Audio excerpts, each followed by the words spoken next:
Hola, mis amigos de las redes sociales, pues hoy es domingo y la enseñanza del día de hoy es la siguiente. ¿Quién escribió el Evangelio de San Juan? Bueno, pues en Hechos de los Apóstoles, en el 8:14, nos dice que viajó al país de Samaria a predicar el Evangelio y de ahí ya no se volvió a saber nada de Juan, el discípulo y apóstol.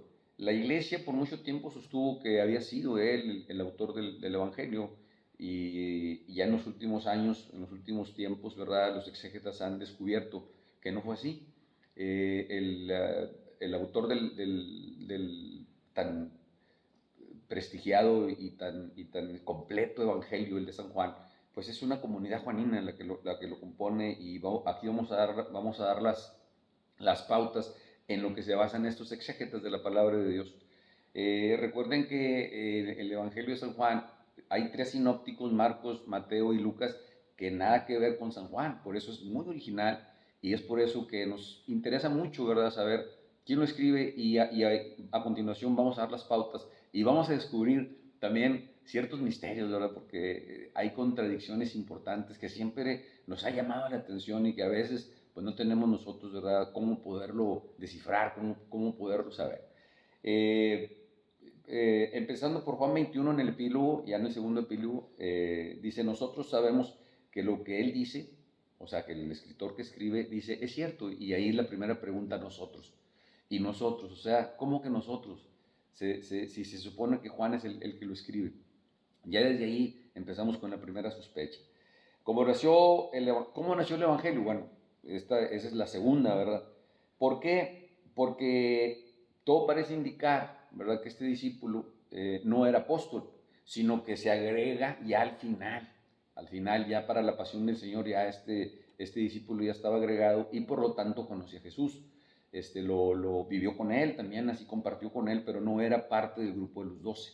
Eso es bien importante. ¿Por qué? Pues porque todo el Evangelio lo desarrolla en la ciudad de Jerusalén.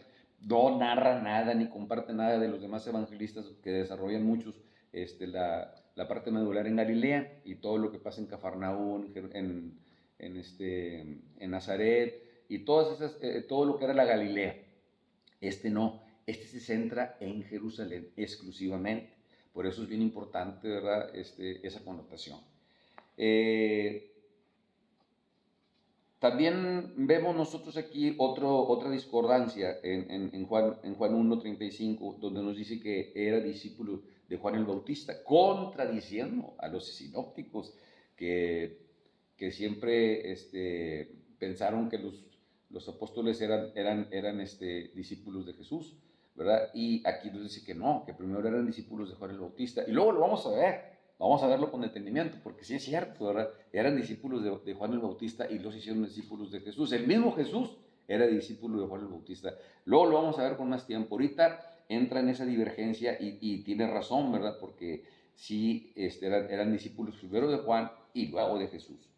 Entonces, también es el único que nos habla y vincula con el templo de Jerusalén las fiestas de las tiendas, la dedicación, la Pascua expresamente e implícitamente, Pentecostés, el Kipur, el Año Nuevo, cosa que los demás evangelistas no mencionan para nada. La mayor parte de este material es original y bueno, por eso es tan importante, ¿no?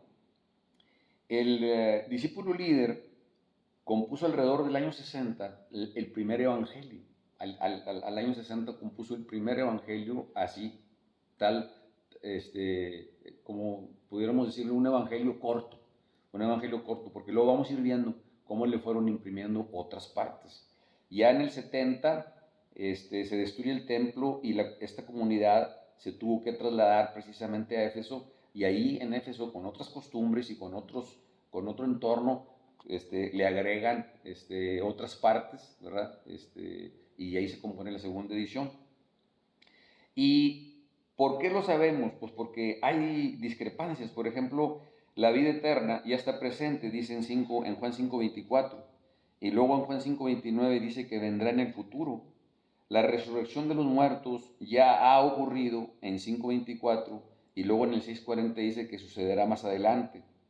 Después dice, para tener la vida eterna basta con creer en Jesucristo, en el 5:24, y que hay que hacer buenas obras para la vida eterna en el 5:29.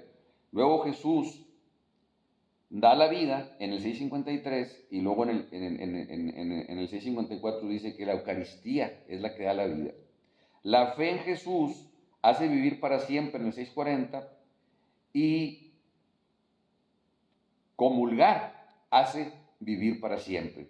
Entonces, estas discrepancias, ¿verdad? Mucho después, el líder que lo hace muere y lo sienten mucho, ¿verdad? Toda la comunidad juanina, aparte de haber sido el líder de la comunidad, pues él fue el que convivió con el maestro. Entonces, un seguidor de esa comunidad encuentra un nuevo material inédito escrito por el discípulo que no lo habían contemplado porque no estaba completo, porque no era apropiado en ese tiempo. Pero luego, después, escribe la tercera edición con ese mismo material y lo vemos reflejado en el capítulo 14, porque en el 14 dice Jesús en el 14:31, levántense y vámonos de aquí. Y en lugar de levantarse, si leemos detenidamente el Evangelio, empieza a hablar de la vida verdadera en el capítulo 15 y luego habla del Espíritu Santo en el 16 y luego habla de la unidad en el 17, dando a entender, ¿verdad? Que esos 3 capítulos eran del nuevo material inédito porque fueron insertados posteriormente, pero como trae la misma terminología, la misma idea, se cree que era del mismo discípulo, pero insertado posteriormente por otros discípulos de la misma comunidad. Y vemos también, eso nos explica también, que en el 16, por ejemplo, dice, ustedes no me verán. Y luego en el 14 dice, ustedes sí me verán. No voy a rezar por ustedes, dice en el 16:36. Y luego, voy a rezar por vosotros en el 17:9. No les he dicho todo, dice en el 16:12. Y luego después dice, les he dicho todo en el 15:15.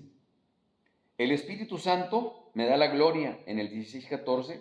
El Padre me da la gloria en el 17:5.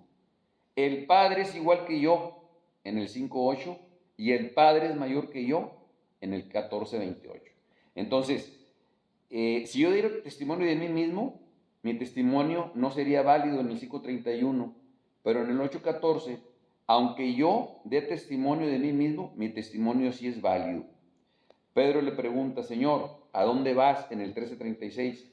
Me voy, y ninguno me pregunta, ¿a dónde vas? En el Juan 16:15. ¿Se fijan? Hay ciertas contradicciones que nosotros no tenemos respuesta. Esta es la respuesta, porque fueron insertados posteriormente por otros discípulos de la misma comunidad juanina. Ya después, la cuarta edición ya se escribe, ya en el año 100 se escribe, porque este mismo discípulo, esta misma comunidad, recuerdan ustedes al discípulo amado, es toda una figura temática que reflejaba la comunidad precisamente, reflejaba la comunidad juanina y siempre ponían al discípulo amado por encima de Pedro. ¿Por qué? No lo sabemos, pero había una discrepancia, había una enemistad entre la comunidad juanina y la iglesia oficial de Pedro, comandada por la autoridad de Pedro. Ya en el año 100 se dan cuenta que esto no conducía a ningún lado, que no conducía a nada. Por eso el discípulo amado siempre es superior a Pedro, se fijan.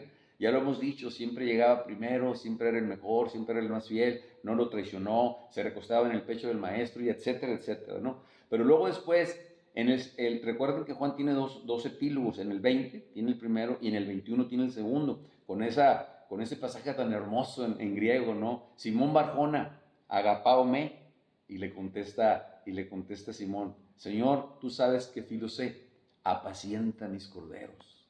Y luego después le pregunta, Simón Barjona, agapao me, y le contesta, Señor, tú sabes que filo sé, apacienta mis rebaños, mis corderos, mis ovejas.